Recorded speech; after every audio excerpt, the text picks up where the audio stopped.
आज हम सीखेंगे कि पल्स ऑक्सीमीटर को कैसे ऑपरेट करना है। सबसे पहले हमें पल्स ऑक्सीमीटर जो हमें दिख रहा है यहाँ पर, ये पल्स ऑक्सीमीटर में जो बटन दे रखा है इसको हमें दबाना है। दबाते ही जैसे इसकी लाइनिंग आती है हमें फिंगर आउट का ऑप्शन आता है, सीधे ये रेड कलर की लाइट देखिए, इसमें फिंगर डाल देनी है और बंद कर देना है। अब ये रीडिंग लेना शुरू कर देगा। जैसे आपको दिख रहा है पल्स रेट इसमें बन रही है, इसे पल्सेस, और ये इसने हमारा बता दिया।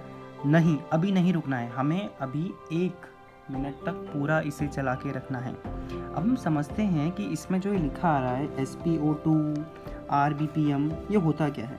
सबसे पहले हम समझते हैं कि SpO2 क्या होता है। SpO2 का मतलब है कि सैचुरेशन लेवल, हमारी ऑक्सीजन की सैचुरेशन लेवल कितनी है। ऐसे बोला जाए तो ऑक्सीजन कितनी है हमारे ब्लड में। ऑब्वियसली ऑक्सीमीटर इसी के लिए ही होता है, ये नापने के लिए।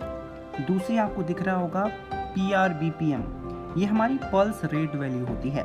उसके बाद है 71 जो दिख रहा है, 74 अब हो गया है, वो हमारी पल्स रेट वैल्यू है। और जो ये ग्राफ दिख रहा है आपको, जो ऊपर नीचे जा रहा है, ये पल्स बार ग्राफ है।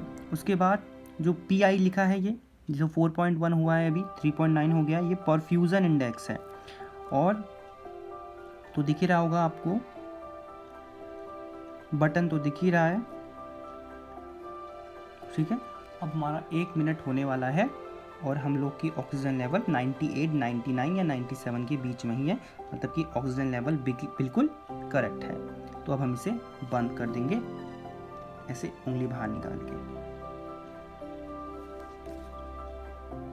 अगर आपको वीडियो पसंद आई so please like, share and subscribe to young YouTuber.